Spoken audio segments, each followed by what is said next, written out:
Na noite de núpcias, eu esperava meu marido na cama, fingindo estar dormindo. Ele entrou não sozinho, mas acompanhado da minha própria mãe. Pensei que fosse uma surpresa, mas mamãe disse com frieza: "Aqui estão os seus 500 mil genro, tal como combinamos."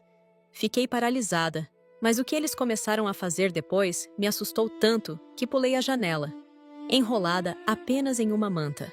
Boa noite. Eu sei que o título de hoje soa como exagero, como se alguém tivesse misturado pesadelo com vergonha e colocado tudo dentro de um envelope. Mas às vezes, a vida tem um jeito cruel de ser mais absurda do que qualquer invenção. A história que eu vou ler agora chegou como um depoimento longo, tremido, cheio de detalhes que não parecem literatura, parecem lembrança de verdade, dessas que a gente tenta esquecer e o corpo não deixa. Eu peço só uma coisa: escute até o fim. Nem sempre a dor grita. Às vezes, ela sussurra. E é exatamente aí que ela faz mais estrago. Eu me chamo Celine, tenho 33 anos, e ainda hoje, quando alguém fala a palavra noite, eu sinto um aperto bobo na boca do estômago, como se eu tivesse engolido um gole de água fria muito rápido. É ridículo, eu sei. Mas meu corpo aprendeu antes de mim. Eu não comecei a minha vida achando que seria uma mulher forte. Eu comecei achando que seria uma mulher correta. E existe uma diferença enorme. A mulher correta aguenta. A mulher forte escolhe. Eu demorei para entender isso. Minha mãe, Nazaré, sempre foi uma pessoa que sabia escolher. Escolher o lugar na mesa, escolher o tom da voz, escolher quem devia ser amado e quem devia ser tolerado. Eu cresci sob esse tipo de comando que não precisa de grito. Ela não precisava quebrar nada para me dobrar. Ela só precisava de silêncio. Quando eu era menina, eu achava que o silêncio dela era dignidade. Hoje, eu sei que era método. Meu pai saiu cedo. Ou, para ser mais honesta, ele foi sendo empurrado para fora aos poucos, como alguém que vai perdendo espaço no sofá até levantar e ir embora. Eu não tenho uma cena clara dele indo. Não tenho porta batendo. Não tenho despedida cinematográfica. Eu tenho uma sequência de ausências. O prato dele que deixou de aparecer. A toalha do banheiro que sumiu. O cheiro do aftershave que, de repente, não vinha mais do corredor. A única coisa concreta que sobrou dele foi um relicário pequeno, de metal já gasto, com uma dobradiça meio dura. Dentro havia uma foto antiga, amarelada, dele segurando minha mão num dia em que eu devia ter uns 5 anos. A foto era tão pequena que a gente quase não via os rostos, mas eu via a sensação. Eu via meu pai me olhando como se eu fosse coisa rara. Minha mãe guardou aquele relicário numa caixinha, no alto do armário, com outras coisas, que não se mexem. E por algum motivo que eu não sabia explicar, eu sempre associei aquele objeto a uma pergunta que ninguém respondia. Por que ele foi embora? Eu perguntava pouco, não por falta de curiosidade, mas por sobrevivência. A casa era um lugar onde perguntas viravam dívida. Se eu insistia, minha mãe me respondia com aquele jeito de quem fala com alguém inferior, mas tentando parecer educada. Ela dizia que meu pai era fraco, que eu precisava aprender a não depender de homem nenhum, que o mundo não tinha pena de mulheres. Curioso é que ela dizia isso com um desprezo que, hoje, eu reconheço como inveja do próprio papel. Ela falava como se a condição de mulher fosse uma falha que a gente precisava disfarçar. E eu cresci tentando disfarçar. Na escola, eu era boa em perceber humores. Eu sabia quem estava prestes a rir de mim antes de rirem. Eu sabia quando uma professora ia me chamar para falar na frente, só pelo jeito que ela ajeitava o giz. Eu sabia quando alguém ia me pedir um favor e não agradecer. Isso não é virtude. Isso é treino de quem vive sob vigilância. Eu virei adulta com esse radar afiado, e foi esse radar que, ironicamente, me colocou no caminho de Maxwell. Maxwell tinha 37 anos quando eu o conheci. Ele entrava nos lugares como se já tivesse sido esperado. Não era beleza de revista, nem aquele charme óbvio que a gente aprende a desconfiar. Era presença, era controle. Ele conversava olhando direto, mas sem parecer invasivo. Ele fazia perguntas que pareciam cuidado. Ele dizia coisas que pareciam admiração. Eu estava numa fase de vida em que eu já tinha juntado dinheiro, com esforço. Tinha uma rotina que eu chamava de estável e uma solidão que eu chamava de paz. Eu trabalhava com organização financeira para pequenos negócios, fazendo planejamento, colocando ordem no que estava caótico. Não era glamour, era planilha, era café frio, era gente desesperada querendo milagre. Eu era boa porque eu sabia enxergar buraco, eu sabia ver onde as coisas iam quebrar. Só não vi o buraco em mim. Maxwell apareceu como alguém que não precisava de mim, mas me queria. E, para uma mulher como eu, isso é a armadilha mais bonita. Ele não vinha pedindo para eu salvar a vida dele. Ele vinha dizendo que a vida dele já era boa e que seria melhor comigo. No começo, era delicado. Ele lembrava do jeito que eu tomava chá. Ele notava quando eu ficava mais quieta. Ele mandava mensagens curtas, sem sufocar. E quando me via, dizia que eu tinha um jeito sereno. Ninguém nunca tinha usado essa palavra comigo. Minha mãe sempre disse que eu era tensa. De repente, eu era serena. Eu parecia uma versão melhor de mim. Eu sei que, para quem está ouvindo, isso tudo pode soar como romance comum. E é aí que mora o perigo. Porque abuso, manipulação, essas coisas raramente começam com algo monstruoso. Começam com um elogio que vira padrão, com uma atenção que vira cobrança, com um cuidado que vira posse. O primeiro sinal não foi um grito, foi uma pergunta. Ele quis saber por que eu não tinha tanta intimidade com minha mãe. Ele perguntou com curiosidade, com aquele olhar de quem quer te entender. Eu respondi a verdade possível. Disse que ela era exigente, que eu tinha aprendido a me virar sozinha, que nossa relação era complicada. Ele segurou minha mão e falou que família era tudo. Falou de valores, de lealdade, dessas palavras que parecem nobres. E eu, que tinha fome de pertencimento, mordi. Eu não percebi que aquela frase era uma chave. Ele estava testando por onde entrar. Pouco depois, ele quis conhecer Nazaré. Eu adiei. Eu inventei compromisso. Eu disse que ela tinha humor difícil. Ele insistiu com uma persistência gentil, que na época eu li como esforço. Hoje eu leio como estratégia. Quando finalmente aconteceu, foi num almoço simples, na casa dela. Eu cheguei tensa, como sempre chegava. Nazaré abriu a porta com a mesma postura de sempre. Aquele corpo firme, aquela boca que sorri sem sorrir. Maxwell estendeu a mão com educação. Ela olhou para ele por um segundo a mais do que seria normal. E eu vi. Foi um detalhe mínimo, mas eu vi. Um reconhecimento. Como se ela estivesse registrando não só quem ele era, mas o que ele podia oferecer. Ela convidou para entrar com uma gentileza que eu raramente recebia. O almoço foi correto. Nazaré fez perguntas sobre o trabalho dele, sobre os planos dele, sobre a família dele. Maxwell respondeu com calma, com frases bem escolhidas, como se estivesse numa entrevista. E Nazaré, que sempre se achou superior a todos, de repente parecia interessada. Não era admiração, era avaliação.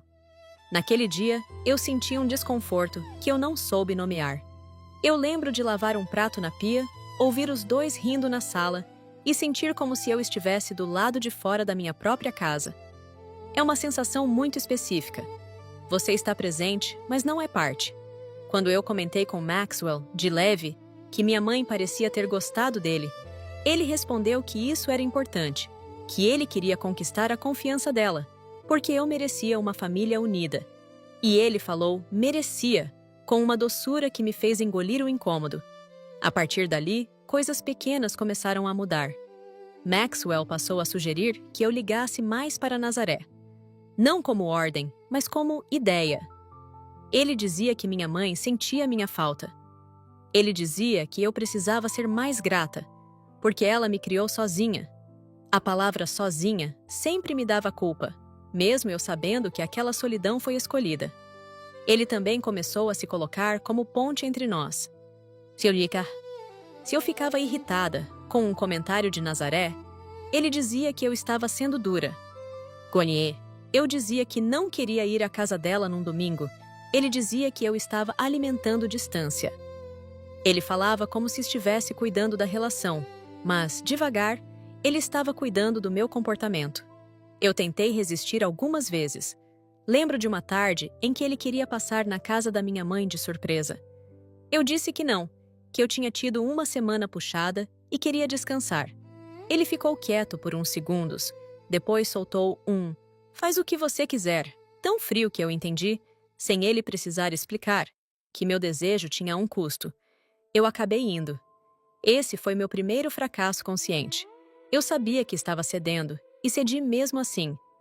O segundo fracasso veio quando ele começou a sugerir mudanças práticas. Ele falava do nosso futuro, de casamento, de casa, de estabilidade. Ele dizia que eu tinha dinheiro guardado e que era bonito eu ser responsável, mas que dinheiro parado era medo, não prudência. Ele dizia que eu merecia viver, e eu, que sempre fui a mulher correta, pensei que talvez eu estivesse mesmo exagerando no controle. Talvez eu precisasse aprender a confiar. Confiar? Que palavra perigosa! Eu não vou fingir que tudo foi ruim. Teve momentos bons, teve risadas, teve dias tranquilos, teve a sensação de ter alguém. E é isso que confunde quem vive esse tipo de história. Porque se fosse 100% ruim, a gente fugiria no primeiro mês. O problema é o contraste. O problema é você passar a acreditar que a versão boa é a verdadeira e a versão ruim é um acidente, até perceber que o acidente é você. Quando Maxwell me pediu em casamento, foi num fim de tarde comum, sem plateia, sem show. Ele fez de um jeito simples, quase sério. Disse que queria construir uma vida comigo, que eu era a mulher mais íntegra que ele conhecia. Eu chorei de um jeito silencioso, envergonhado, como se eu não tivesse direito àquele tipo de felicidade. Nazaré reagiu com um entusiasmo que me assustou. Ela abraçou Maxwell com força demais. Ela me olhou como se eu tivesse feito algo certo, finalmente, e eu, no fundo, fiquei aliviada, porque eu passei a vida tentando fazer algo certo para ela. O noivado trouxe mais interferência. Minha mãe passou a opinar sobre tudo, sobre o lugar, sobre o tipo de cerimônia, sobre o que era adequado. Eu não queria nada grande, nada chamativo. Eu queria assinar papéis e seguir a vida. Mas Nazaré falava como se casamento fosse um evento de reputação. E Maxwell apoiava. Ele dizia que era importante para ela. Importante para ela. Sempre ela. Eu comecei a sentir uma coisa que eu não dizia em voz alta. Ciúme. Não ciúme romântico desses de novela. Um ciúme seco, desconfortável, de perceber que meu noivo e minha mãe tinham uma aliança de opinião. Eles concordavam rápido. Eles trocavam olhares. Eles se entendiam sem me incluir. Eu tentei conversar com minha mãe, num desses raros momentos em que eu criei coragem para pedir algo. Eu disse que eu queria decidir algumas coisas sozinha. Ela me respondeu que eu era ingrata, que eu sempre fui difícil, que eu tinha mania de se achar independente, quando na verdade eu só era teimosa. E como sempre, ela colocou a culpa em mim com uma habilidade que não parece agressão. Parece diagnóstico. Eu saí da casa dela com o peito apertado e uma raiva que eu engoli. E é aqui que eu preciso dizer uma coisa que eu demorei anos para aceitar. Eu não sofri só por Maxwell. Eu sofri por Nazaré antes dele existir. Eu já era ferida. Ele só soube onde encostar. Eu tinha outras dores também. Eu tinha uma vergonha antiga de não conseguir ser leve. Eu tinha medo de ficar sozinha como meu pai ficou. Eu tinha a sensação de que, se eu não desse certo, eu não valia. Eu tinha uma necessidade doentia de ser aprovada. E eu tinha um hábito de pedir desculpa até quando alguém me pisa. Tudo isso me deixou pronta para ser moldada. A noite do casamento chegou com aquela sensação de inevitável. Eu lembro de detalhes que não deveriam importar. O cheiro do corredor do hotel, mistura de carpete limpo com perfume barato. O barulho do elevador fechando como uma boca. A luz amarelada no quarto, que deixava tudo com cara de filme antigo. Eu estava cansada. Tinha sido um dia longo. Eu queria tomar banho, tirar o peso do mundo dos ombros, deitar e finalmente ficar sozinha com meu marido, no sentido mais simples possível. Sem mãe, sem opinião, sem plateia. Mas eu também estava estranhamente inquieta. Eu não sabia explicar. Eu tinha uma sensação de que eu estava sendo observada mesmo quando estava sozinha. Talvez fosse ansiedade, talvez fosse instinto. Eu tomei banho devagar, tentei me acalmar. Quando saí, vesti uma camisola discreta, nada de fantasia. Eu sempre fui discreta, até na intimidade. Eu deitei e, quando ouvi barulho no corredor, eu fechei os olhos e fingi que estava dormindo. Eu não sei por que eu fiz isso. Talvez eu quisesse testar. Talvez eu quisesse sentir como ele entraria quando achasse que eu não estava olhando. É um impulso estranho, mas hoje eu entendo. Meu corpo estava procurando prova. A porta abriu. Eu ouvi passos. Mais de um par. No primeiro segundo, eu achei que era funcionário do hotel. No segundo, eu reconheci o perfume da minha mãe. Nazaré usava um perfume que parecia sempre o mesmo. Forte demais, doce demais, como se ela quisesse ocupar o ar antes de ocupar a sala. Eu abri os olhos. Maxwell entrou não sozinho, mas acompanhado de Nazaré. E não foi acompanhado no sentido de alguém que trouxe outra pessoa por acaso. Foi acompanhado como quem chega com alguém que tem direito, como quem chega com uma testemunha, como quem chega com uma sócia. Eu sentei na cama num impulso, sentindo o coração bater no pescoço. Eu lembro de puxar o lençol para cima por instinto, como se eu precisasse me cobrir de alguma coisa além do tecido. Eu perguntei o que ela estava fazendo ali. Minha voz saiu baixa, quase infantil. Nazaré não pediu desculpa. Ela não fez cara de constrangimento. Ela entrou e olhou o quarto como se fosse dela, como se estivesse vistoriando. Depois tirou uma bolsa da mão, pesada, e colocou em cima da poltrona. E foi aí que ela disse, com uma frieza que eu nunca vou esquecer, como se estivesse pagando uma conta de luz: "Aqui estão os seus 500 mil, genro, tal como combinamos." A frase entrou em mim como uma lâmina. Eu fiquei paralisada. Eu olhei para Maxwell esperando a explicação, esperando o riso nervoso, esperando que ele dissesse que era brincadeira. Ele não riu. Ele não pareceu confuso. Ele só respirou fundo, como alguém aliviado por uma etapa cumprida. Eu repeti, combinamos em voz alta, como se eu estivesse aprendendo a falar. Nazaré me lançou um olhar rápido, daqueles que dizem, agora não. Maxwell foi até a bolsa. Abriu. Eu vi pacotes. Eu vi a cor do dinheiro. Eu vi elásticos. Na minha cabeça, veio uma sequência de pensamentos ridículos. Eu pensei que talvez fosse um empréstimo. Talvez minha mãe estivesse ajudando ele a pagar algo. Talvez fosse para uma compra grande. Talvez fosse qualquer coisa que não fosse o que parecia. Mas a forma como os dois se moviam não era de quem negocia por desespero. Era de quem executa um plano. Maxwell falou comigo como se eu estivesse sendo dramática. Ele disse que eu precisava ficar calma. Ele disse que eu ia entender. Ele disse que era melhor eu não fazer cena. E Nazaré, minha mãe, disse que eu sempre fui ingrata, que eu devia reconhecer o esforço dela por mim, que ela tinha garantido meu futuro. Meu futuro. Ela dizia meu futuro, como se eu fosse um pacote. Eu senti um enjoo real. Eu coloquei a mão na barriga e percebi que eu estava tremendo. Maxwell começou a falar de um jeito que parecia ensaiado. Ele disse que eu tinha uma vida organizada, que eu tinha recursos, que eu era um bom partido. Ele disse que Nazaré tinha sido clara com ele desde o início. Ele disse que existia um acordo. Acordo. Essa palavra voltou como martelo. Eu perguntei que acordo. Nazaré respirou como quem está cansada de criança perguntando demais.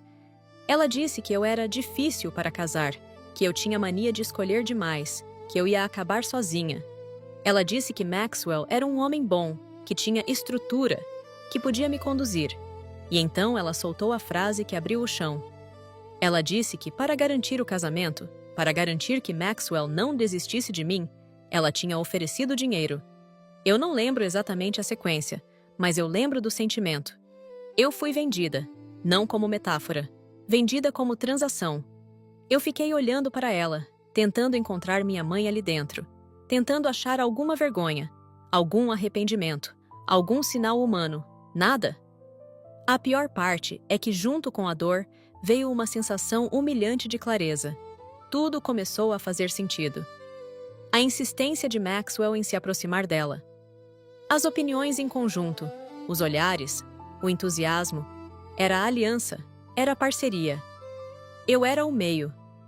Eu comecei a levantar da cama, devagar, tentando manter a voz firme. Eu disse que eles eram doentes. Eu disse que aquilo era absurdo. Eu disse que eu não aceitava. Maxwell deu um passo na minha direção e falou com a voz baixa, controlada, aquela voz de homem que não grita para não parecer agressivo. Ele disse que eu devia pensar bem antes de estragar tudo. Ele disse que eu tinha assinado papéis.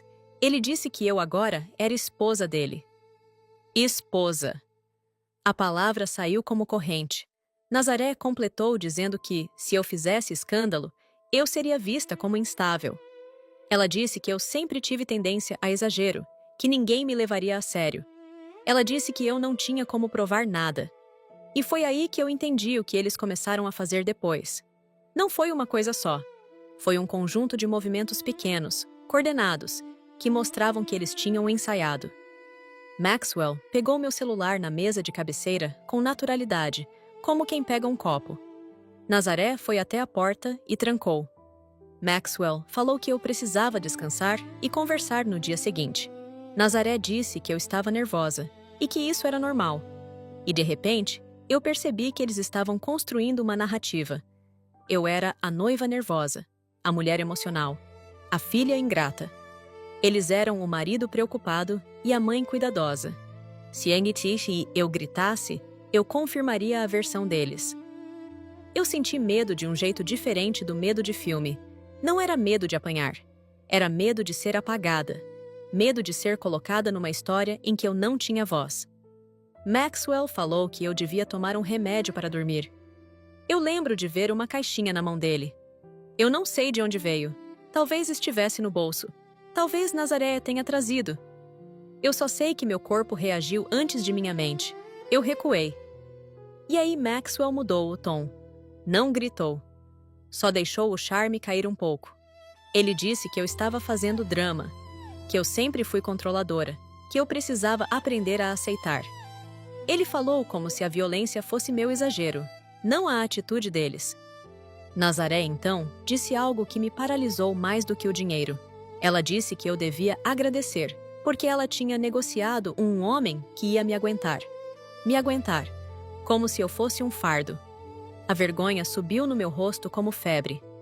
Eu senti lágrimas vindo, mas eu me odeio chorando na frente de gente que me despreza. Eu sempre odiei. E isso, naquele momento, me salvou. Porque a raiva segurou a lágrima. Eu olhei para a janela. Era uma janela de hotel, daquelas que abrem mais do que deveriam. Havia uma cortina pesada. Eu não pensei muito. Eu só pensei que, se eu ficasse ali, eu seria sedada, controlada, convencida, apagada. Eu pensei no meu pai desaparecendo aos poucos. Eu pensei que eu não queria desaparecer também. Eu puxei uma manta que estava dobrada na poltrona, provavelmente decorativa, e envolvi meu corpo com ela de qualquer jeito. Maxwell falou meu nome com um choque que parecia irritação. Nazaré deu um passo, como se fosse me segurar. Mas ela não correu. Ela nunca corre. Ela não se desorganiza. Eu corri. Eu abri a janela com uma força que eu não sabia que tinha. O ar de fora bateu no meu rosto. Era frio e úmido. Eu ouvi buzina longe, ouvi um barulho de cidade que, naquele momento, pareceu música. Vida. Movimento. Mundo. E eu pulei. Eu não vou romantizar. Não foi bonito. Eu me arranhei. Eu bati a perna. Eu senti uma dor aguda no tornozelo. Eu caí numa área lateral, entre uma marquise e um jardim pequeno. Eu rolei, perdi o ar, quase vomitei. Mas eu levantei. Eu levantei com a manta escorregando, com o corpo tremendo, com o cabelo grudando no rosto. Eu levantei porque eu sabia que, se eu ficasse no chão, alguém viria me recolher. Eu manquei até a rua lateral. Eu achei um porteiro, um homem que me olhou assustado e perguntou o que estava acontecendo. Eu não contei tudo. Eu não tinha voz para contar tudo. Eu só disse que eu precisava de ajuda, que eu não podia voltar. Ele chamou alguém, chamou segurança, chamou uma ambulância. E foi aí que a segunda parte do horror começou. Não o ato deles, mas a tentativa de controlar a narrativa. Maxwell apareceu no saguão como marido preocupado. Ele estava arrumado, parecia chocado, parecia triste. Ele falava com as pessoas como quem pede desculpa por uma esposa descompensada. Nazaré chegou pouco depois, com um casaco por cima do vestido, com o rosto duro, e fez um teatro perfeito de mãe aflita.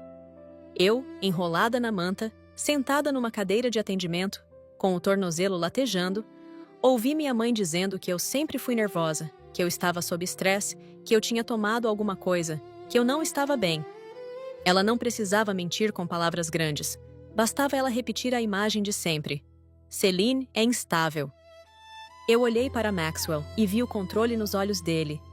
Eu vi que ele acreditava que poderia me conduzir de volta para o quarto.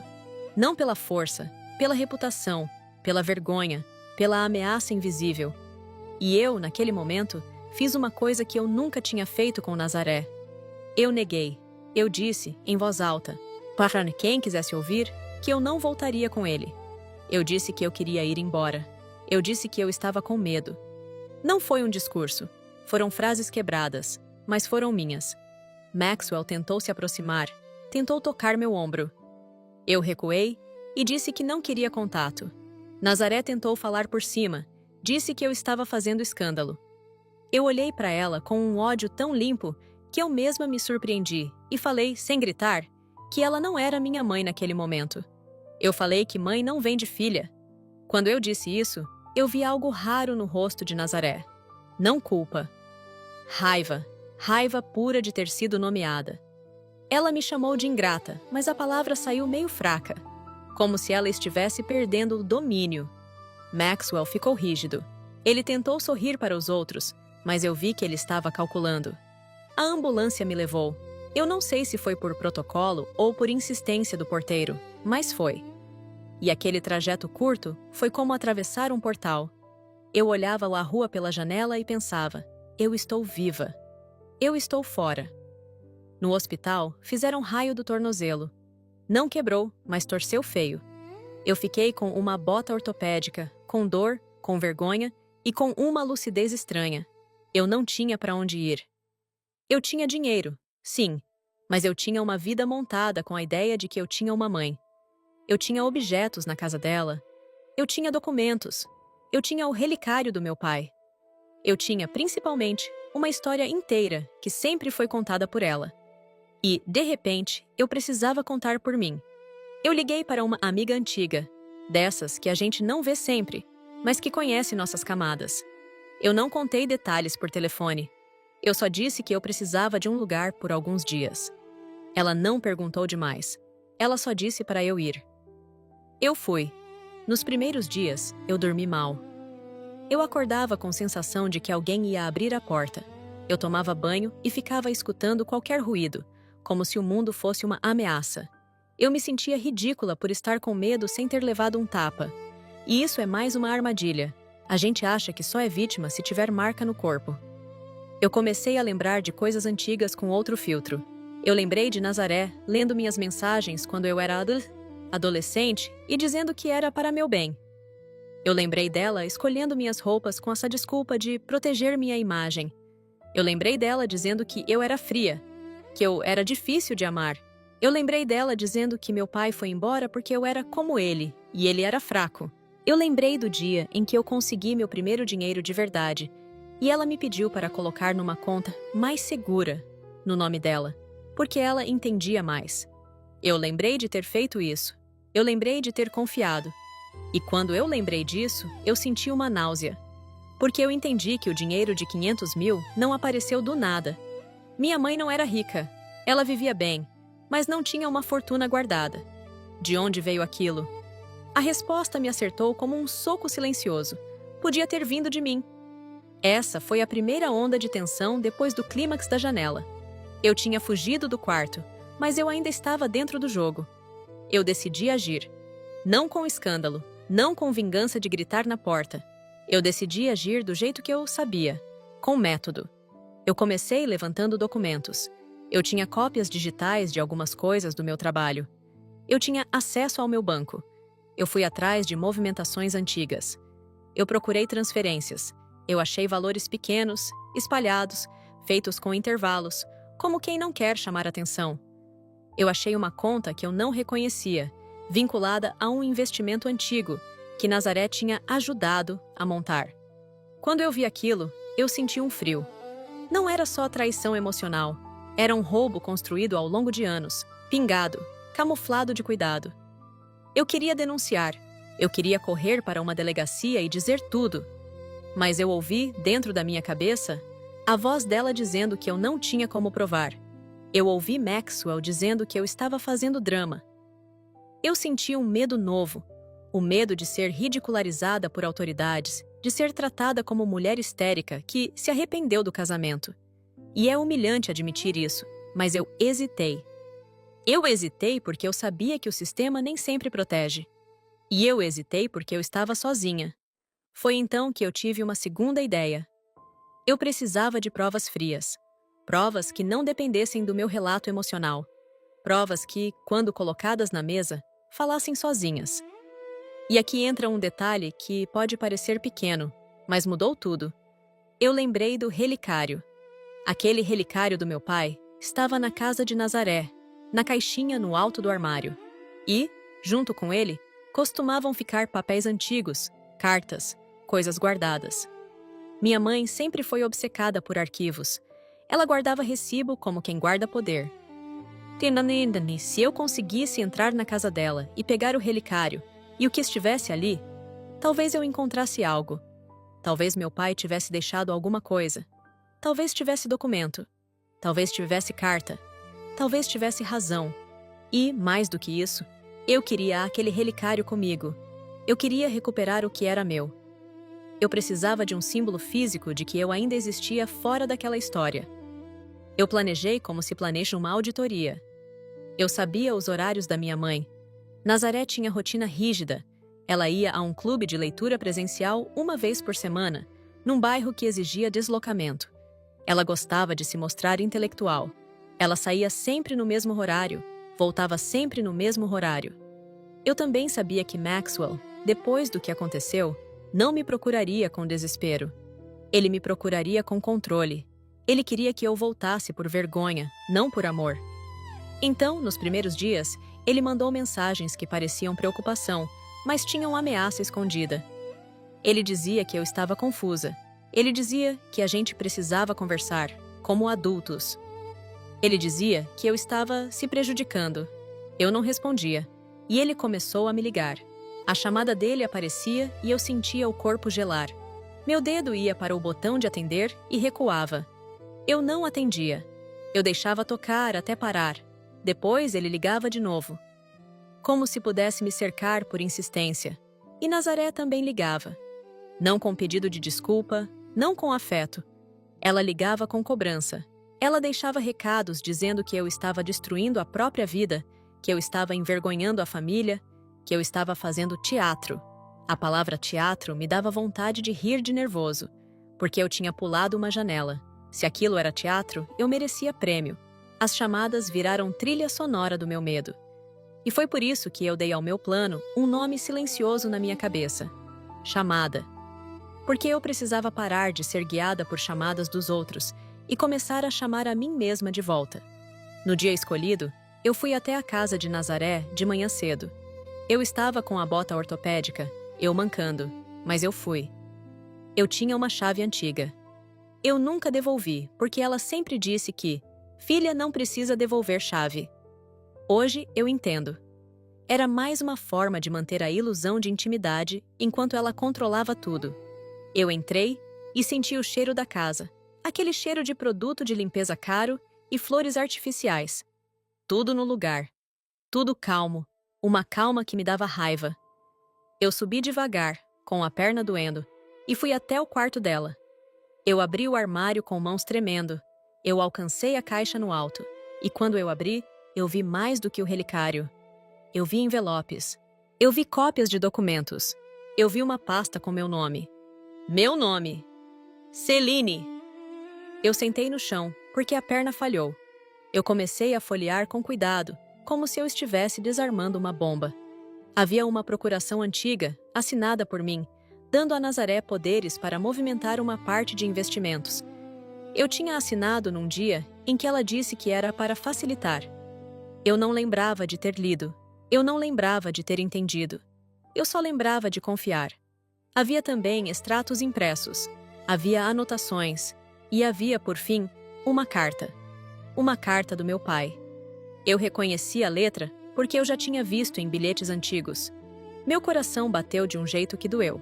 Eu abri a carta com cuidado, como se fosse rasgar a última coisa que me ligava a ele.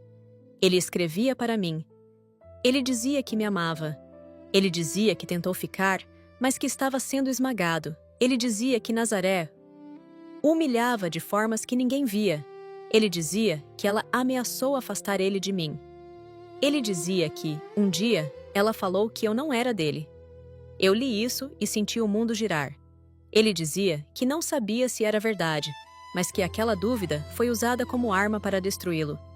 Ele dizia que, se eu um dia encontrasse aquela carta, era para eu saber que ele não me abandonou por falta de amor. Ele foi expulso por falta de ar. E no final, ele dizia que ele tinha deixado algo em meu nome, um pequeno fundo, uma conta guardada, para eu ter segurança quando adulta. Ele dizia que não confiava em Nazaré para isso. Ele dizia que escondeu a informação ali, na caixa, esperando que eu um dia pegasse. Eu comecei a chorar sem som. Um choro que não era de fragilidade, era de reconhecimento. Eu estava lendo meu pai me contando que minha vida foi manipulada desde o início. E eu entendi outra coisa. Se existia dinheiro do meu pai, Nazaré podia ter encontrado antes. E se encontrou, ela tomou. Eu guardei a carta. Eu peguei o relicário. Eu tirei fotos de tudo com outro celular, o da minha amiga, porque eu não confiava no meu. Eu peguei a pasta inteira e coloquei numa bolsa. E quando eu estava fechando a caixa, eu ouvi a porta da casa. Meu sangue gelou. Eu congelei no corredor. Eu ouvi passos. Uma voz. Nazaré não era. Era Maxwell. Ele tinha chave. Meu estômago virou. Eu senti um pânico que subiu pela garganta. Eu não tinha para onde correr sem passar por ele. Eu encostei na parede, segurando a bolsa com força. Eu ouvi ele subir a escada com calma, como quem chega em casa, e eu percebi o quanto era simbólico. Ele se sentia dono. Quando ele apareceu no corredor e me viu, houve um segundo de silêncio pesado. Eu vi surpresa, mas não medo.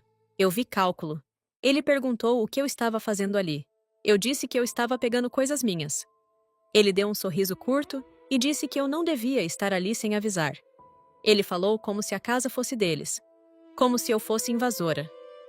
Eu senti uma clareza estranha. Eu olhei para ele e, pela primeira vez, eu não vi marido. Eu vi um homem em sociedade com a minha mãe. Eu vi um predador educado. Ele tentou se aproximar. Eu disse para ele ficar onde estava. Ele riu como se eu fosse teatral. Ele disse que eu precisava parar com esse show, que eu tinha feito papelão no hotel, que agora estava fazendo mais um. Ele disse que Nazaré estava sofrendo por minha causa. Eu quase ri de novo. Nazaré sofrendo? Eu disse que eu tinha encontrado a pasta. Eu disse que eu sabia do dinheiro. Eu disse que eu tinha provas. O rosto dele mudou por um segundo. Não foi muito, mas mudou. O olhar ficou mais duro. A respiração mudou. Ele perguntou que provas. Eu não respondi. Eu não entreguei. Eu aprendi, naquele instante, a guardar carta na manga. Eu só disse que eu tinha o suficiente.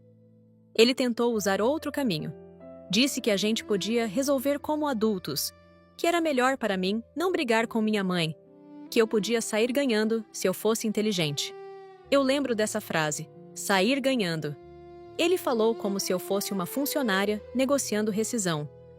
Ele falou como se minha dignidade tivesse tabela. Eu senti raiva, mas senti também algo novo. Eu senti desprezo. E desprezo é libertador. Eu disse para ele sair da frente. Ele não saiu.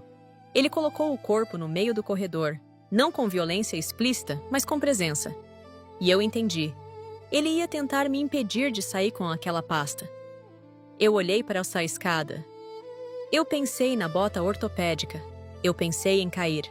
E eu fiz uma coisa que eu nunca achei que faria. Eu blefei com calma. Eu disse que, antes de vir, eu tinha deixado cópias com uma pessoa e que se algo acontecesse comigo, aquilo iria parar onde precisava parar. Eu não citei polícia. Eu não citei justiça. Eu citei consequência. Maxwell me encarou, tentando ver se era verdade. Eu mantive o olhar. Eu senti meu corpo tremendo por dentro. mas por fora eu fiquei firme. Eu pensei no meu pai escrevendo aquela carta. Eu pensei em mim pulando a janela. Eu pensei que eu não ia ser recolhida de novo. Ele se mexeu. Saiu do caminho, devagar, como quem cede por estratégia, não por respeito. Ele disse que eu estava fazendo a pior escolha da minha vida. Eu passei por ele sem encostar. Quando eu desci as escadas, eu ouvi ele falando ao telefone. Eu não ouvi o que ele disse, mas eu sabia para quem: Nazaré. Eu saí da casa e senti o ar na cara como naquele dia da janela.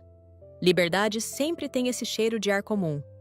Essa foi a minha falsa vitória, o meu ponto médio. Eu achei que com a pasta eu tinha resolvido.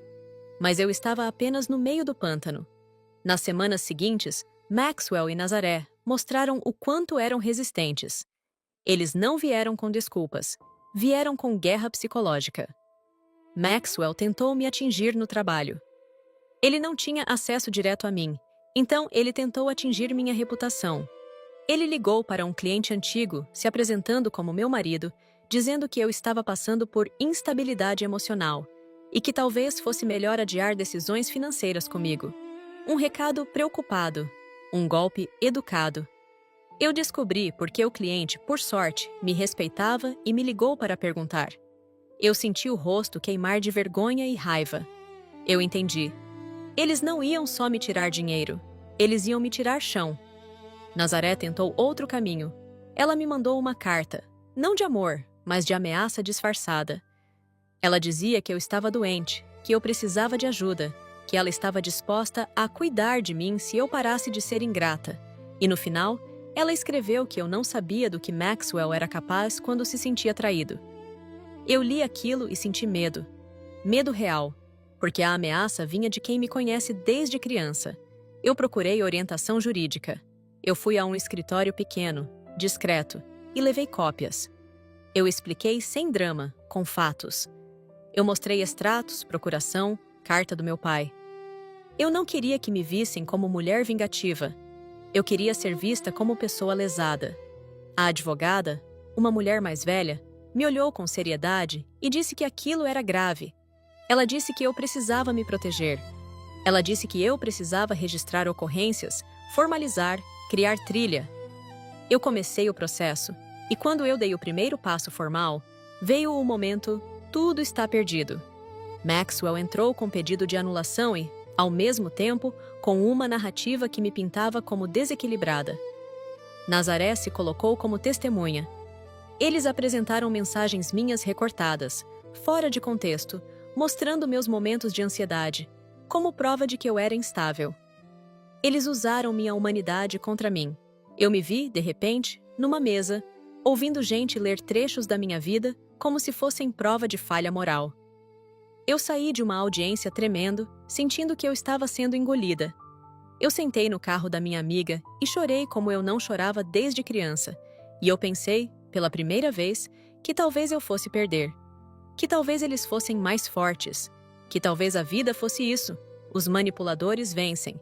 Essa foi minha noite escura da alma. Não porque eu queria morrer, mas porque eu queria sumir.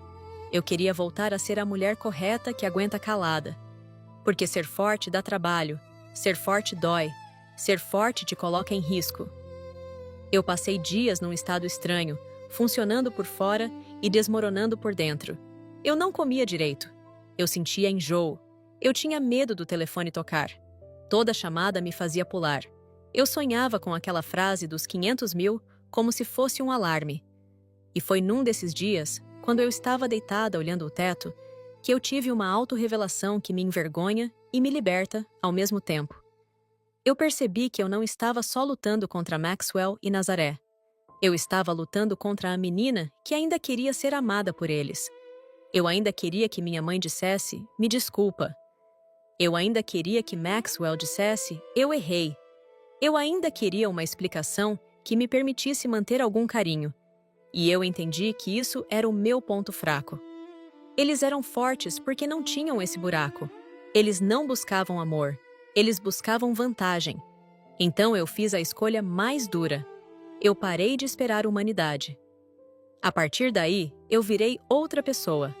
Não uma pessoa má, uma pessoa lúcida. Eu organizei tudo como dossiê. Eu juntei datas. Eu imprimi extratos. Eu pedi relatórios. Eu rastreei transações pequenas. Eu encontrei a conta de destino. Eu liguei pontos. Eu fiz o que eu sempre fiz no trabalho. Eu mostrei o caminho do dinheiro. E quando você mostra o caminho do dinheiro, a mentira perde o perfume. Houve uma audiência decisiva. Eu não vou entrar em detalhes técnicos, porque nem eu entendo tudo. Mas eu vou dizer o que senti. Eu sentei naquela sala com o relicário no bolso, apertando ele como se fosse talismã. Eu ouvi Maxwell falar com voz mansa, tentando parecer vítima. Eu ouvi Nazaré chorar com lágrimas que não chegaram nos olhos. E, quando minha advogada apresentou as movimentações, quando mostrou a procuração, quando mostrou o fundo do meu pai sendo drenado, eu vi algo raro. Eu vi Maxwell perder a postura por um segundo. Eu vi Nazaré apertar a bolsa com força. Eu vi a verdade aparecer como rachadura. Não foi um espetáculo. Não teve alguém gritando mentirosos. Não teve aplauso. Teve silêncio. Teve papel. Teve registro. E eu aprendi que a melhor vingança, para gente como eles, não é a humilhação pública. É limite com documento. Eu consegui anular o casamento. Eu consegui bloquear parte do que ainda estava em trânsito. Eu consegui iniciar a recuperação do que era meu. Não foi tudo, e eu não vou fingir que foi fácil. Eles eram bons. Eles tinham prática. Eles tinham cara limpa. Mas eu tive uma coisa que eu nunca tinha tido. Eu tive minha própria voz sustentada por fatos. Nazaré tentou uma última jogada. Me procurou num lugar neutro, pediu para conversar. Ela estava impecável, como sempre. Ela me olhou com aquela superioridade antiga e disse que eu estava destruindo a própria mãe. Eu olhei para ela e senti, pela primeira vez, que o medo tinha ido embora. Eu senti uma pena distante, fria. Porque eu vi que ela não era grande, ela era vazia. Ela precisava controlar para não encarar o próprio vazio. Eu disse que eu não estava destruindo ninguém. Eu estava me reconstruindo. Eu disse que ela fez escolhas e que eu não ia pagar por elas. Eu disse que eu não buscava amor dela. Eu buscava distância. Ela me chamou de ingrata uma última vez. E eu respondi com calma. Que ingratidão seria eu continuar fingindo que aquilo era mãe? Maxwell sumiu depois disso. Ele tentou ainda enviar recados por terceiros, dizendo que eu era cruel, que eu tinha acabado com a vida dele. Eu quase ri. A vida dele era um projeto de exploração. Eu só desliguei a máquina. Hoje, quando o telefone toca, eu ainda sinto um pequeno sobressalto às vezes. Não porque eu tenha medo deles voltarem, mas porque meu corpo lembra. Trauma mora no corpo como poeira fina. Você limpa, mas às vezes vê um brilho no ar. Eu moro em outro lugar. Eu mudei rotinas. Eu voltei a dormir sem prender a respiração. Eu voltei a comer sem sentir nó. Eu abri o relicário de vez em quando. A foto do meu pai com minha mão pequena continua lá, amarelada. E eu percebo uma coisa simples. Eu passei a vida procurando alguém que me segurasse. E no fim, fui eu que segurei minha própria mão. Se eu pudesse dizer algo para a Celine de antes, eu diria para ela não confundir paz com silêncio imposto. Eu diria para ela desconfiar de quem fala demais sobre família, enquanto te afasta de você mesma. Eu diria para ela que amor não exige que você diminua para caber. E eu digo para quem está ouvindo agora: se uma chamada te faz tremer, não é só um telefone tocando. É o seu corpo pedindo cuidado. Eu não quero transformar isso em lição bonita. Eu só quero deixar a última imagem. Naquela noite, eu pulei uma janela enrolada numa manta, com a perna doendo e a alma em pânico. Hoje, eu dobro uma manta no meu sofá, e ela é só isso. Uma manta. Um objeto comum. E isso, para mim, é vitória. Obrigada por ficar até aqui. Se essa história te tocou de algum jeito, se ela te fez pensar em alguém, ou em você, inscreva-se no canal, deixe o seu like e compartilhe para que mais gente encontre palavras onde antes só havia silêncio.